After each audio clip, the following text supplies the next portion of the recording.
कर सामने आएंगे। अजी जो बाया पसीना मैदानों में एक एक बूंद कर सामने आएंगे और ये भारत माँ के लाल है, यूं पूरी दुनिया में तिरंगा लहराएंगे, यूं पूरी दुनिया में तिरंगा लहराएंगे। सन्मान्य व्यासपीठावर उपस्थित मान्यवर वंदनीय गुरुजन वर्ग वैध उपस्थित माझ्या देश बांधवांनो सर्वांना माझा नमस्कार। आज 15 ऑगस्ट आपल्या भारताचा स्वातंत्र्य दिन। मित्रांनो, मनाला सिद्ध करणारी मणिपूरची घटना, कोल्हापूर येथील दंगल अशा कितीतरी घटना आहेत ज्या आपल्यातील व्यक्तीला बाधा आणण्याचा प्रयत्न करत आहेत। मित्रांनो, दिनांक 15 ऑगस्ट 1947 ची सकाळ प्रत्येक भारतीयांसाठी खूपच वेगळी अशी होती। सुमारे 150 वर्ष गुलामगिरीची चादर ओढून गुदमरलेल्या स्वतःला स्वतंत्रपणे मोकळा श्वास मिळाला होता। आपण आज येथे सर्वजण प्रसन्न मनाने हसतमुखाने बसलेला आहोत। हा सुवर्णमय दिन पाहण्याचे भाग्य आपणास लाभत आहे, पण या स्वातंत्र्याची कथा फार मोठी आहे। केवळ दिल्लीच्या लाल किल्ल्यावर तिरंगा ध्वज फडकला नव्हता, तर प्रत्येक भारतीयाच्या हृदय झळकलेला होता। या स्वातंत्र्य सैनिकांचे स्वातंत्र्य लढ्यातील योगदान यातूनच स्वातंत्र्याचे स्वप्न साकार झाले। ज्याने कितना मर मिटा तब हमने आजादी पाई है, ज्याने कितना मर मिटा तब हमने आजादी पाई है। स्वतंत्रता दिवस की लालिमा सब पर चाहिए।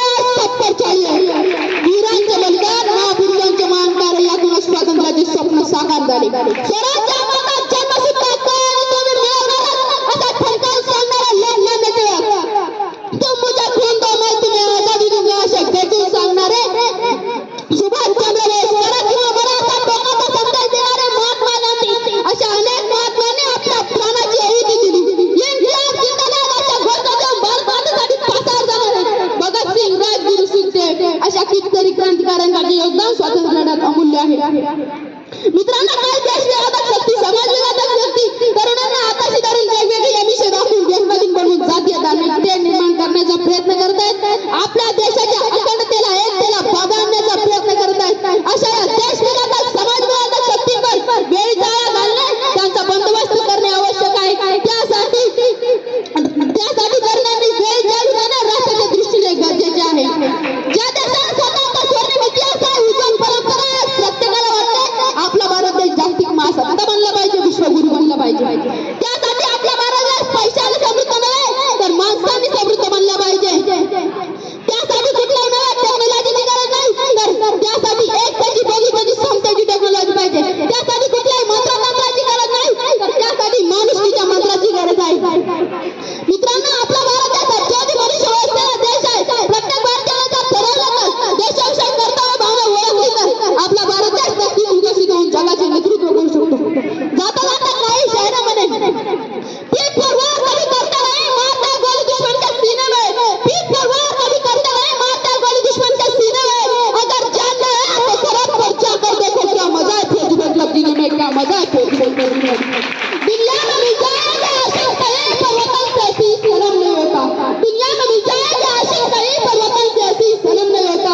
हीरो में सिमट कर, सोने से लिपट कर मरते हैं कहीं कहीं पर, तिरंगे की खूबसूरत दफन नहीं होता, तिरंगे की खूबसूरत दफन नहीं होता।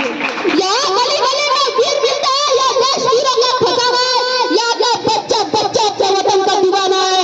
यहाँ गली गली में वीर मिलता है, या देश वीरों का खजाना है, या बच्चा बच्चा अपने वतन का दीवाना है। और बाप को सही एक साल नहीं गुजरना तो बेटा कहता है माँ मुझे भी आर्मी में जाना है, माँ मुझे भी आर्मी में जाना है।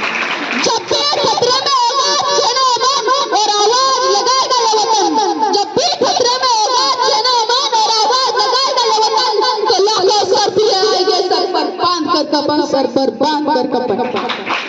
हम ना किसी से डरते ना किसी पे मरते, हम ना किसी से डरते ना किसी पे मरते, हम दीवाने वतन के मोहब्बत वतन से करते हैं, मोहब्बत वतन से। धन्यवाद।